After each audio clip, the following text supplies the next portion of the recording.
Hi, want to give you a really quick overview of what this quarterly OKR reset looks like. And I say this because a lot of people talk about it, but they don't go into the details of what it looks like. We've all seen a slide that looks like this. Like somehow or the other, we start off with our annual plan or our quarterly plan, and we have a series of meetings during the quarter, right? Some of those are your daily huddles where you update things. Some of those are the weekly check-ins. And then we've got this, periodic monthly or anytime update. That's part of the cadence of OKRs. Then we've got this magical quarterly refresh that somehow or the other updates the planning process. We're going to focus on this thing because it's just one bubble on the chart, but it's way more complicated, and it's not just one simple meeting. So let's talk about what that looks like. So there's really two phases. One is what I'm going to call a retrospective, and the other is the refresh. Now, I choose the word retrospective carefully, not review. Review sounds like show and tell. I just, blurt out the data. Retrospective, like perspective, is a reflection on it, a view of, and what do I see? And that's what we want. We want you to take a look at what do I see from this last quarter. So there's a series of steps that we need to go through. And it goes from a purely educational format to something that's eventually strategic. And the reason I say this is you need to choose for your organization and the leadership competency. Is this meeting, do I have to start up the educational? Like what strategy, what's an objective, what's a key result, what are the objectives we've chosen, what are the key results we've chosen? Or are you more mature and you can start at the operational level? Or is it a crisis and you go straight to the strategic issues? I'll show you what that looks like. So educational is, the first step would be a meeting in which, or an hour of your meeting, in which your goal is to educate people on the strategy and the objectives you've chosen. And so the content will be an overview of the OKRs, how they link together, people's responsibilities, and so on. And you need this if people have not been exposed to the OKRs or the strategy process. Once I've done that, you then have permission to move on to brief people on the performance. So the goal there is everyone understands how we've performed across all the OKRs. It's a kind of a rude term, but I think of this as show and tell. Each person puts up their OKRs, they talk about the red, yellow, greens, and so on. And the outcome is we walk away from that meeting where everyone knows how we performed. So it's a bit like looking at your report card at the end of the term. I know how I've done on each of those subjects and how I'm doing overall.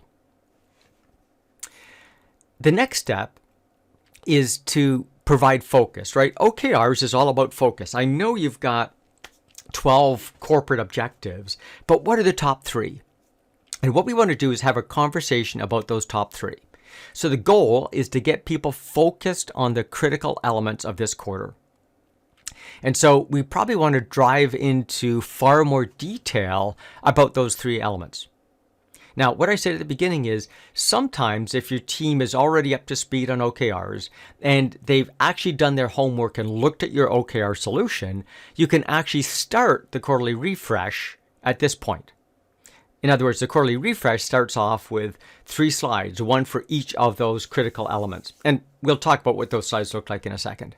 So once we've done that focus, the next step is to figure out what are the learnings based on the performance that I had. Let's surface what the key learnings are.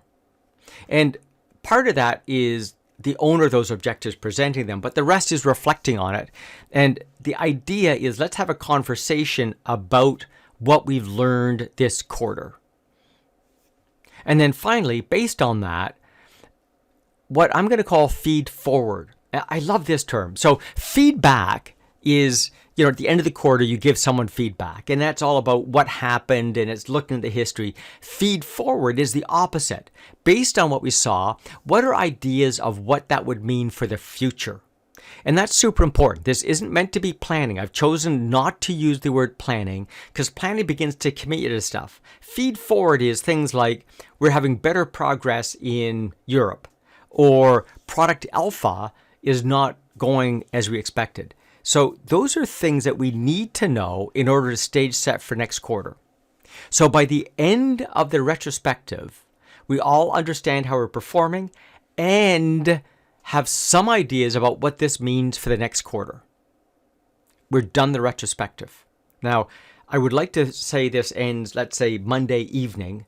Tuesday morning, we move on to the next step, is the refresh. And I'm choosing the word refresh carefully. It's like a reset, or how is it I take what I have and make it more contemporary. So the input, of course, is the output from the retrospective. So in other words, I'm going to start off with whatever the feed forward information was. So on Tuesday morning, I would like the leader or leadership team to reset the North Star. So based on what we learned, what are our performance targets for the next quarter? And the goal there is we now have that new North Star that we all need to respond to.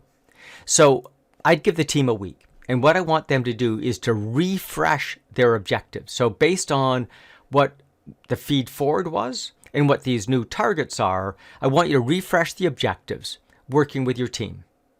And of course, the outcome better be those new objectives. So a week later, we should have what I'm going to call an alignment meeting.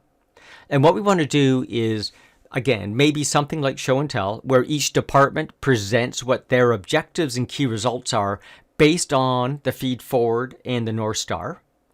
And I want everyone to understand what I think I'm going to go do.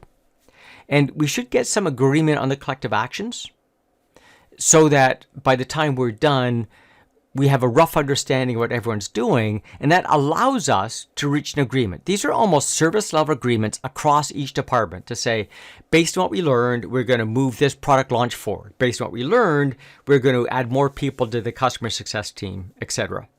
And the idea is to get commitment across the room. So we operate as a team. We all have different things to do, but we can only be successful if what we're doing is in alignment with the other teams. So the idea is by the time we leave this room, we have agreement on our targets, where I need support, where I'm giving support, and what that timing looks like. And that allows us to move out of the refresh step into the actual execution. So those are the two major phases of that quarterly reset. And I'm going to go through each of these in more detail in your following videos. We'd love to share more of our ideas with you. There are probably about 300 YouTube videos that we've recorded that you can find on our YouTube page. We also write a continuous series of blogs about OKR and related topics. Or feel free just to give us a phone call or email me. Happy to have a conversation about any of these topics. Talk to you soon.